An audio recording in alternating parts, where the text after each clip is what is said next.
But I'm going to tell you the story about a bank robber who was tried here in 1982. His name's Dave Martin. Now, Dave Martin was an interesting chap because his USP when he was holding up banks was to dress as a woman. 82, summer of 82, he goes up to Highgate High Street where there's a Barclays Bank, wig on, pair of heels, shotgun, nicks a serious amount of cash and manages to get away. As he's being chased down Highgate High Street, he turns around and bang, bang, bang, fires off his firearm at police officers, which gives the flying squad an extra reason, added impetus to nick this fellow.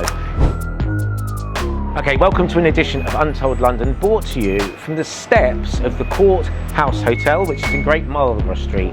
Now, nice place to spend the night now. It's rather a swanky place. Not such a great place to have spent the night in its previous existence, its previous iteration, because it was Marlborough Street Magistrates Court. It was set up in the 1800s. Charles Dickens was a court reporter here. In 1835, when he worked for the Morning Chronicle, he comes scurrying along to find out what all the Londoners had been up to overnight, sit there with his nib and do his shorthands.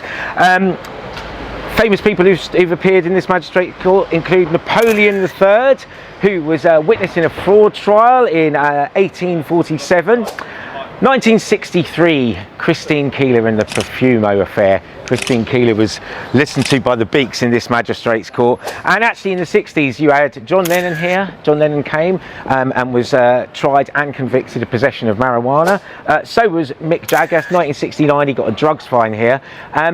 Mick's drugs fine wasn't the best the Stones could come up with, because Keith Richards in 1973 charged with possession of marijuana, heroin, mandrax, having a revolver and also an antique shotgun. Some party, Keith.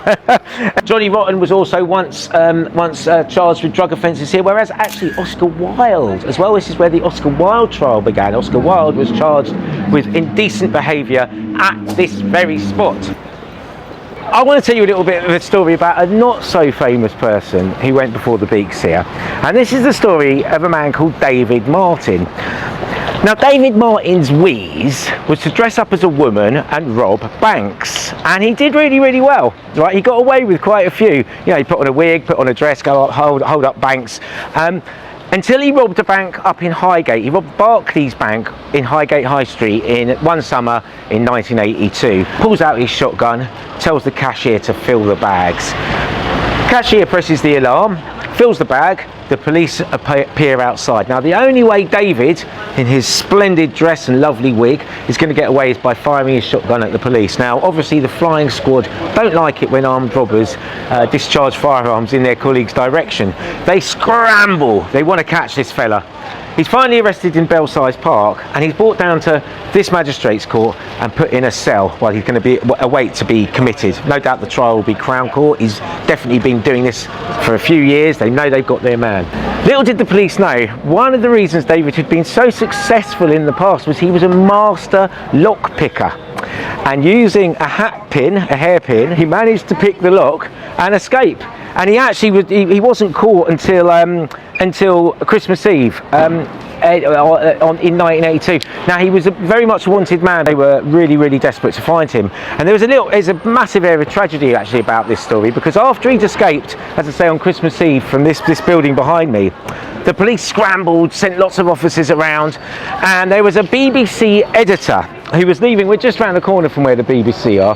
There was a BBC editor, a chap called Stephen Waldorf, who was leaving the Langham Place BBC headquarters broadcasting house, and he looked a little bit like David, and the police shot him 7 times. Right, they stopped his mini, they thought he was this armed robber, and they shot him 7 times. He got shot 5 times in the stomach, twice in the head, and amazingly survived. So Mr. Waldorf didn't die of his injuries. David Martin was eventually arrested and brought back and was committed for trial and was meant to go and be heard in the Old Bailey, but sadly he took his own life while he was waiting for his trial to take place. He didn't try and escape again. He knew he was going to go down for a serious amount of time, because they had about 14 other robberies apparently that they could pin on him. But this is where it all happened. Magistrates Court in Great Marlborough Street.